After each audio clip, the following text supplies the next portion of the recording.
Magandang araw. Ayan, magandang araw po sa lahat at welcome back po sa ating panibagong video.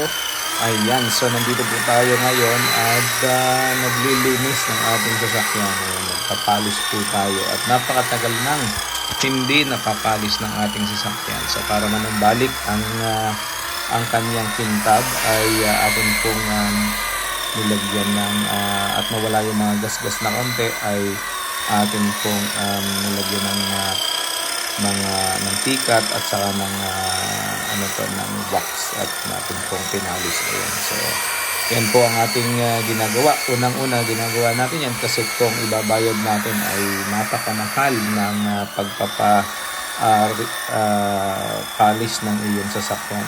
So bumili na lang tayo ng machine, nanood tayo ng konting video sa YouTube kung paano gagawin at yan. So kitang-kita nyo naman na makintab na ang ating ang ilang bahagi ng ating sasakyan. So yan guys. So ngayong araw na to, ngayong umaga na to, hindi ito ang ating main topic na guys. So ating main topic ay yung cost of living at saka yung buhay talaga dito sa United Kingdom. So gusto kong i-share sa inyo to kasi sa lahat ng mga nagtatanong at sa lahat ng mga nag-message sa atin dun sa ating YouTube channel kung ano na yung buhay UK natin. Kasi for the longest time ay hindi tayo nakapag-post ng mga video tungkol sa buhay sa United Kingdom kasi mag-focus tayo dun sa RTL business na meron tayo ngayon sa Pilipinas. No? So, pero ngayon, pag-usapan natin yung buhay dito sa United Kingdom. So, para po sa lahat, para sa hindi nakakaalam, ako po ay isang OFW dito sa UK. Nasa nasa outskirt ako ng UK. Nandito kami sa County Durham, so medyo malayo sa mainland London. So nandun, medyo malayo po kami, nandito kami sa countryside, pero dama pa rin ng mga Pilipino na nandito sa countryside yung medyo kamahalan ng cost of living. So ngayon po ay gusto kong i-share sa inyo, ako ay 20 years na po ako dito sa UK. So ngayong November magto 20 years na po. So 19 years na ako dito. So at sa loob po ng mga panahon na yan ay talaga namang hindi siya madali. No? So hindi madali ang buhay sa United Kingdom. So nagsimula po dumating tayo dito noong mga panahon na yun ay hindi natin nadala yung ating education. So nagsimula tayo bilang isang factory worker. Masarap magtrabaho sa factory dahil wala kang masyadong iniisip, wala kang responsibility masyado, kundi magpatakbo ng makina, gawin ang trabaho, sumuldo at umuwi. Kaya lang, syempre, medyo mas mababa ang sweldo, kumbaga ito ay nasa minimum wage lang. Kaya lang, so tayo sa loob ng mga panahon na yan ay marami tayong mga trabaho na pinagdaanan. Nag-taxi driver tayo, nag-caregiver tayo, nagtinda-tinda tayo ng mga buy and sell, tapos door-to-door sales din tayo, at saka tayo napunta sa nursing. So after so many years, nag-aral tayo ng nursing dito sa United Kingdom na nag-qualify na tayo para makapag-aral muli. Ayun. So bilang isang nurse ngayon, 5 years na po akong nurse at sasabi ko na napakasakit ng trabaho bilang isang nurse. Kaya lamang hindi lang ito masarap, kundi ito ay mahirap din.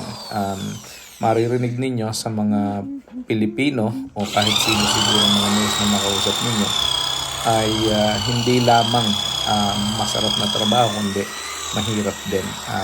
Dahil unang-una, napakaraming trabaho, kukunti lamang yung staff. So yung iba kasi ay understaffed palagi. So kaya tayo ay nagkakaproblema ay merong understaffing lagi sa ospital. Malaki ang shortage ng mga nurses dito sa United Kingdom at ang recruitment ay hindi ganun karami ang nare-recruit. At hindi lamang siya understaffed kundi underpaid pa din. So may mga nurses na medyo nahihirapan, lalo na yung mga single parent at mga nagtatrabaho at may mga inaalaga ang mga anak din. So medyo nahihirapan sila kasi konti lang yung sinasahod nila kumpara dun sa trabaho na meron sila. So yung ibang mga kapwa natin Pilipino nagsasabi na nagrereklamo tayo, hindi tayo nagrereklamo. Kung ating i-compare yung sweldo doon sa cost of living na meron tayo dito ay sobrang baba ng sahod, no. So kung ikukumpara sa Pilipinas ay napakalaki ng difference, pero like I said, lahat yun ay dapat i-account natin kung magkano yung gastos natin sa pang-araw-araw at yung mga kinikita natin sa pang-araw-araw din. So, yun guys, isa yun sa mga issues dito. So, yung high cost of living ay isa sa mga problema ng mga nag-i-immigrate na mga Pilipino dito sa United Kingdom. So, unang-una, para malabanan ito ay dapat ikaw ay madiskarte. So, unang-una, dapat ikaw ay matuto na magtrabaho ng extra. So, kung ikaw ay nasa ospital at isa kang nurse, makakakuha ka ng mga overtime at yung mga NHSP na shift, yung mga bank shift na tinatawag para madagdagan ng sahod at para maka-sustain dun sa mga pangangailangan at gastusin. Ikalawa, kung ikaw naman ay mahilig sa pag-agency, pwede kang magtrabaho as an agency nurse. Pangalawang trabaho yon, sa mga days off mo pwede kang mag-agency nursing para madagdagan ng iyong kita. Kung ikaw naman ay mahilig sa mga pagra-racket-racket, buy and sell, pwede mo rin gawin yan. So napakarami mga Pilipino ang gumagawa niyan, yung mga bumibili ng mga gamit tapos binibenta, o kaya naman ay may mga nagbebenta sila ng mga kondo, ng kung ano-ano pa. So pwede mo rin gawin yan kasi minsan mas malaki pa ang extra income kaysa sa sahod.